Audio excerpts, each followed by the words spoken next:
Je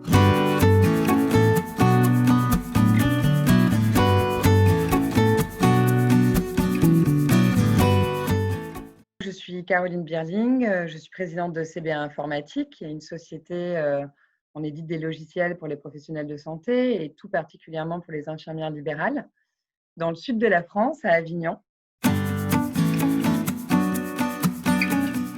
Alors nous, dès l'annonce en fait, du président concernant la fermeture des écoles, on a décidé de mettre tout notre personnel en télétravail. L'objectif qu'on s'est fixé tous ensemble a été d'assurer un service le plus qualitatif possible pour nos clients.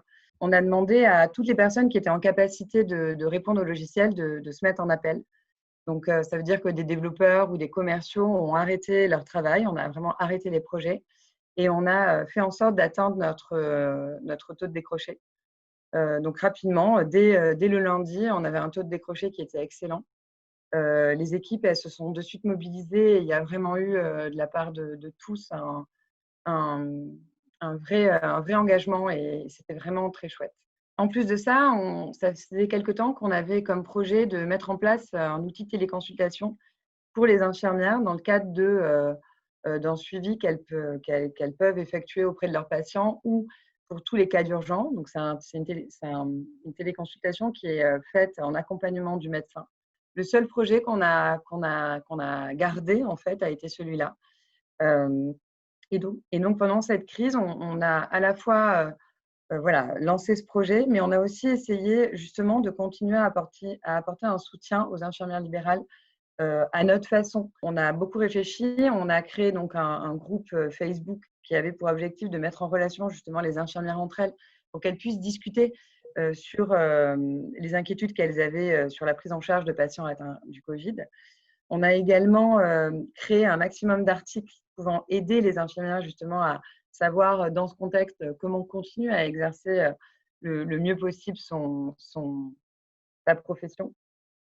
Dans les actions aussi qu'on a mis en place, on a créé une initiative qui s'appelle Donne ton masque, qui avait justement pour objectif de mettre en relation des personnes ayant un masque avec des infirmières libérales n'en ayant pas, parce que bon, on sait évidemment, il y a eu une pénurie de masques et on s'est rendu compte qu'il y avait un certain nombre de personnes qui avaient envie de donner leur masque, mais dans ce contexte de confinement, ne savaient pas comment le faire.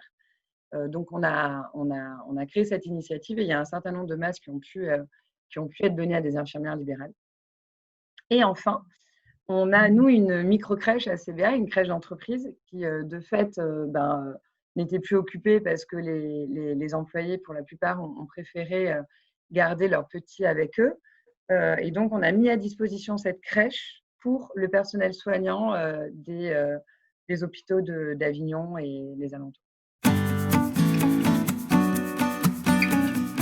Les priorités pour nous demain, c'est de continuer à mieux s'organiser en interne de façon à ce que si un problème à nouveau de crise, on va dire, de ce type survient, on puisse continuer à être en capacité d'assurer notre mission, qui est vraiment celle d'accompagner les infirmières libérales dans leur quotidien et de leur faciliter les tâches.